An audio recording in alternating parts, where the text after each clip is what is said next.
जिस पर्सन ने जो भी क्राइम किया, जैसे कि बी ने यहाँ मर्डर किया है, तो बी के नाम पे कोर्ट क्या करेगी, अरेस्ट वारंट बनाएगी, फिर पुलिस को देगी, पुलिस उसे अरेस्ट करेगी, फिर इन दोनों का केस कोर्ट में चलेगा। तो कोर्ट केस, एक क्रिमिनल कोर्ट में केस स्टार्ट होने से पहले ये पता चल जाता है कि कौन क्रिमिनल है और कौन विक्टिम है, कौन इनोसेंट है, कौन नॉन इनोसेंट है, ये हमें पहले ही पता चलता है। तो इसीलिए हम उस क्रिमिनल में डायरेक्ट अरेस्ट वारंट कोर्ट के थ्रू निकल जाता है। लेकिन सिविल में इसका ट्विस्ट है, इसका उल्टा है। सिविल में हमें देखो, सिविल में अब यही दो पर्सन ए और बी है, अब इनकी एक प्रॉपर्टी है। अब प्रॉपर्टी ए की है, लेकिन उस पर कब्जा किसने किया, बी। अब इस प्रॉपर्टी को लेके कोर्ट में जाएंगे और केस अब ए बी के खिलाफ केस करेगा। तो सिविल लॉ में क्या होता है ना, सिविल लॉ में क्रिमिनल का उल्टा होता है। यहाँ पे कोर्ट डायरेक्ट अरेस्ट वारंट नहीं रिलीज करती है। कब करेगी, जैसे कि अब ए ने बी के खिलाफ क्या किया, केस फाइल कर दिया कोर्ट में।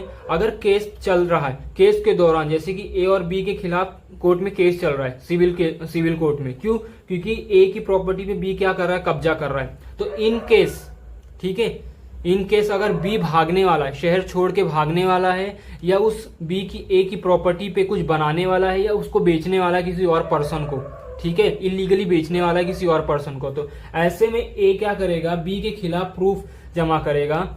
अब बी के खिलाफ प्रूफ जमा करेगा, फिर कोर्ट में सबमिट करेगा। फिर कोर्ट, वहां का जो कोर्ट, सिविल कोर्ट में जो जज होंगे वो देखेंगे। फिर उस प्रूफ को देखने के बाद बी के खिलाफ एक अरेस्ट वारंट या तो अटैचमेंट रिलीज करेंगे, ताकि बी शहर छोड़कर भाग ना पाए और अब ए की प्रॉपर्टी को बेच ना पाए और उस पर कुछ बना ना पाए। ऐसा क्यों करते हैं, एक सिविल केस में एक केस के डिसीजन, एक जजमेंट आने से पहले कोई पर्सन भागना नहीं चाहिए और कोई उसकी प्रॉपर्टी बेचना नहीं चाहिए।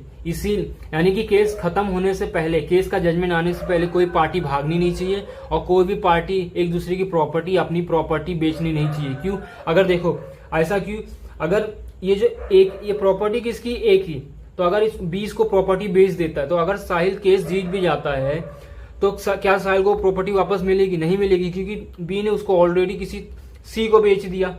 तो इसीलिए ए क्या करेगा, प्रूफ जमा करके कोर्ट में जमा करेगा, फिर उसके नाम पे अरेस्ट वारंट या तो अटैचमेंट होगा। अटैचमेंट का मतलब फिर इस प्रॉपर्टी को कोर्ट अपने अंदर रखेगी, अपने गिरफ्त में करेगी, फ्रीज कर देगी, कोर्ट कब्जा करेगी।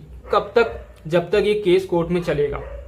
और बी को ये बोलेगी कि तुम इस शहर को नहीं जा सकते हो, कब तक, जब तक ये केस खत्म ना हो जाए। तो ये होता है arrest and attachment before judgment. अगर आपको और डिटेल में देखना है तो मैंने इस पे एक लॉन्ग वीडियो बनाया है, इस वीडियो के नीचे लिंक दे दिया है, आप जाके देख सकते हैं। चलो बाय।